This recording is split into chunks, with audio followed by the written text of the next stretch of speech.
in the air, but a lot of it is actually just due to the fact that people have been handling them wrong. They've been stuffed in a drawer so that they're folded, thumbprints all over the paper. So that's the third concern that I was thinking about in terms of issues of access. What are the disadvantages of these things, this kind of perspective in terms of limiting access? It has greatly handicapped the study of photographs and photographic history in Egypt. There are a few publications on the topic, but there are not very many. There's a lot that remains to be done. I mean, I think, you know, it's really wide open in terms of what needs to be done still in terms of writing the history of photography in Egypt. The collection itself, so it's not just an issue of photographs, it's an issue of collections and how do you understand photographs. Often photographs, often their value and or what you're interested in as a researcher comes from the fact that they're part of these collections. So you talk to the collector and they can help you identify people in the photograph. Or they can tell you that on this occasion, you know, this was happening, or they can sort of read the scene for you in a way that you would never be able to. I remember, for example, with Mahmoud Sabit, he showed me a photograph of his grandmother, and there's, in the foreground, there's a large, what do you call it, stereophone? Gramophone, thank you. Large gramophone, it's so prominent in the foreground, it kind of strikes you as strange. And then you see his grandmother in the background and she's laughing. And he was saying, yes, she's listening to her favorite song at the time, which was such and such a song, I forget the name of the song exactly, and she was singing the song and it's, you know, it's about her, and so that gives an entirely different meaning to the photograph, of course. But it's not just about the collector, also the way that the photographs are related to each other helps you understand, you know, who the people were who were taking the photographs, what they were intended, you know, what the photographs were intended for, how those people saw them and saw themselves as photographers, and how they shared the photographs. You know, sometimes some of the photographs are in frames, some of the photographs are in albums, some of the photographs, you know, why did they pick these photographs? So there's a million reasons why the collection itself is important, and if you don't have access to the collections, even if you can look at, for example, maybe digital prints of individual photographs, or maybe you can, you know, it's really the collection that's important, in addition to the photographs. And thirdly, I think that without giving access to people, of course, in a way that makes sense, but just shutting down access completely, you will never get, you know, the collector will never get past the, or, you know, I think be able to create a situation in which they can organize the collections that they have, or preserve or conserve those collections. And it's usually, I mean, it's very rare to find someone who's both a collector and a conservator and an archivist, and even if you could do all of those things, you know, could you do them alone? So that these collections will eventually just deteriorate more and more rapidly unless there are people there who are willing to help in terms of preserving the collections and archiving them, and unless the people who own the collections are willing to open those up to other people. And I think that, you know, there are solutions, but there's also questions to ask before you think about solutions. So if you are a collector, in a way you are a steward of the collection, right? So there's kind of there are questions that are out there, even if the collector is not thinking about them, they somehow exist in a sense. They are implicit in the archive in a way. You know, is there a long-term vision for the collection? So if you're not thinking about that, then there's a default answer to that, which is that no, there is no long-term vision for the collection, and so it's going to deteriorate unless you're preserving it. who are the rights holders and collection managers, and what are their responsibilities? I think it makes sense to think in terms of, is this collection going to be inherited by people, and who are those people, and what are their rights in relationship to that collection that is now in the hands of one person? Does this collection belong in a way to a larger group of people or other kinds of people? In terms of, who actually has an investment in this collection that goes beyond the collector?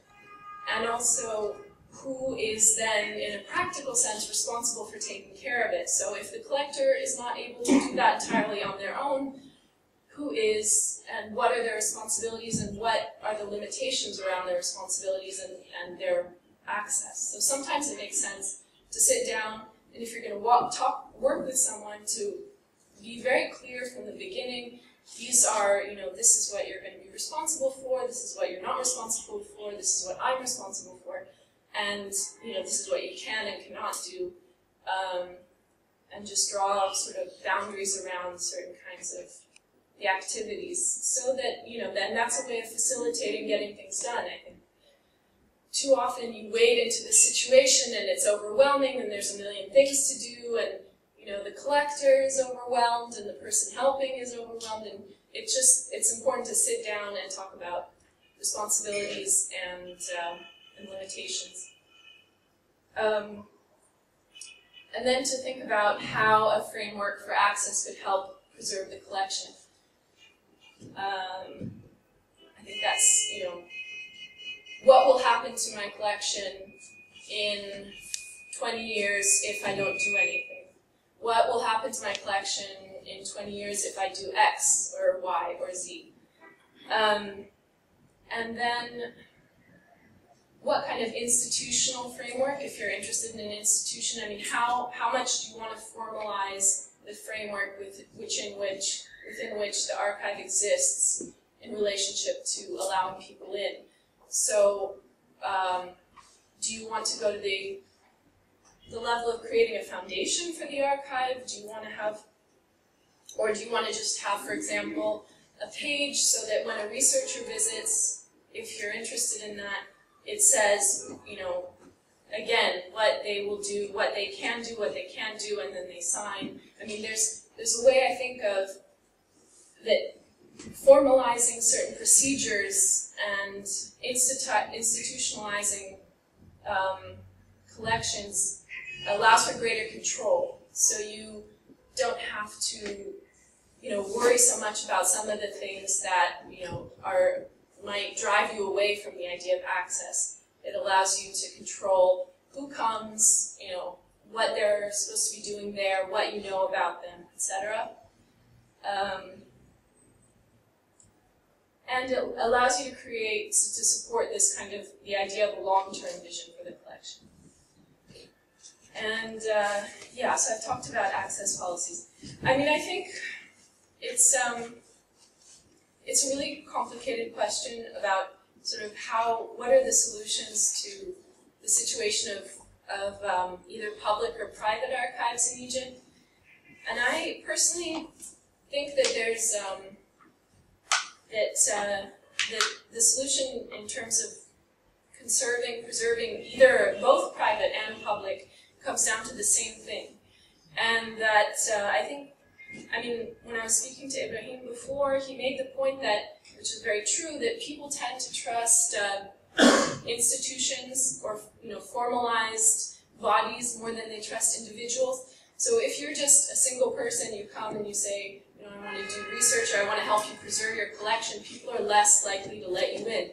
But as soon as you create a kind of body that has some sort of institutional basis, I think either private collectors or potentially public archives, depending on, that's another question, but your affiliation with the government, I think, will be more likely to let you in.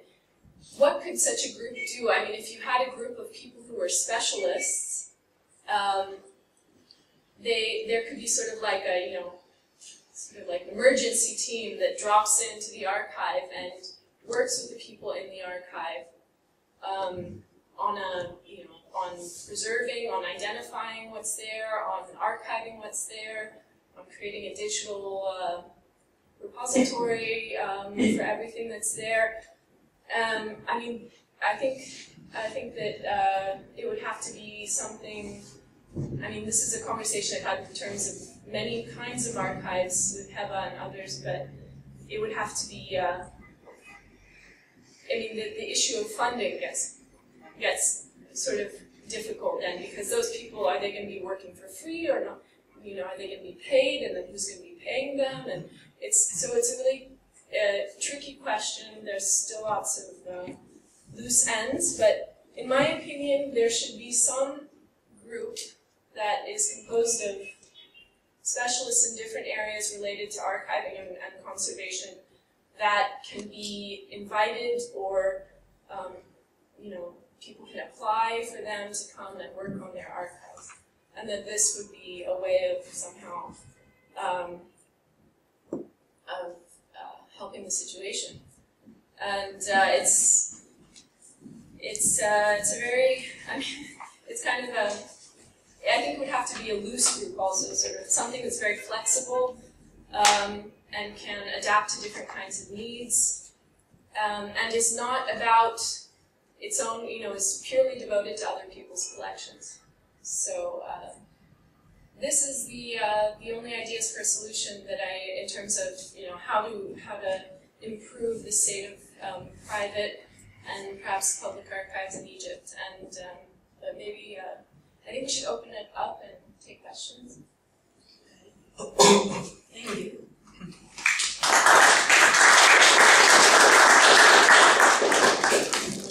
Maybe if you have a question or a comment, maybe just introduce yourself and state what your interest is, because we may not even all know each other. And then one of there are answers. So who would like to begin? Hi, Ali, visual artist. I wonder your criteria for archiving. Is it by date or technology or? Yeah, well, I think that's why the photographic process is important, because, I mean, well, there's two things. There's how do you store the material so that it doesn't deteriorate, or that it slows down the deterioration process, because deterioration is inevitable, but you can slow it down to very, usually in most cases, quite well. And then there's the issue of what do you do with the metadata, all the information about the photographs? How do you create a system, right? So you're asking about the second? Yeah. And you're interested in how do you, what are the kind of priorities for that? Yeah. When you talked about this example of the woman with the gramophone, it looked like she was moving. It's not exactly like a studio photograph when she's just sitting there, and then someone has to set up the camera. Yeah. So it seemed to me like the camera was more mobile then, so that was maybe a later date. I don't know, so how about, yes, I'm just wondering about the system of archiving.